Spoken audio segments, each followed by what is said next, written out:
네, 일본 정부가 올해도 외교 청서에 독도가 일본 영토라는 억지 주장을 담았습니다. 특히 올해는 동해에 대해서도 일본해가 유일한 호칭이라고 하는 등 외교적 도발 수위를 높였습니다. 네, 도쿄에서 최일학 특파원입니다.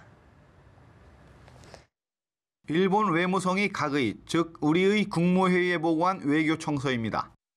독도 문제라는 항목에 다케시마는 역사적 사실에 비춰봐도 국제법상으로도 명확히 일본 고유의 영토라는 주장이 들어있습니다. 연례적으로 되풀이해온 독도 침탈 야욕을 다시 한번 분명히 한 것입니다. 외교 청서는 독도를 한국이 불법 점거하고 있다는 도발적인 표현까지 들어있습니다.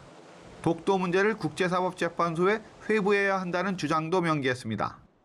지난해에는 없던 동해 명칭에 대해서도 시비를 걸었습니다. 일본해가 국제적으로 확립된 유일한 호칭이라며 동해라는 표기를 부정했습니다. 한일 관계에 대해서도 의미를 촉수했습니다. 지난해 들어있던 전략적 이익을 공유하는 가장 중요한 이웃 국가라는 표현을 뺀 채 한일의 연대와 협력이 중요하다. 미래지향의 신시대로 발전시킬 것이라는 정도의 표현만 들어있습니다. 아베 신조 일본 총리가 한국에 북한에 의한 일본인 납치 문제에 대한 협조를 당부하는 등 자신들이 필요할 때에는 공조를 강조하면서도 한국에 대한 도발 강도를 높인 것입니다.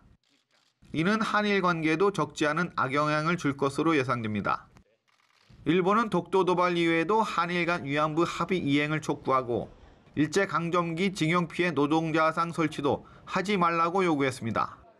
일본 정부는 북한과 관련해서는 핵실험과 미사일 발사를 중대하고 임박한 위협이라고 비난했습니다.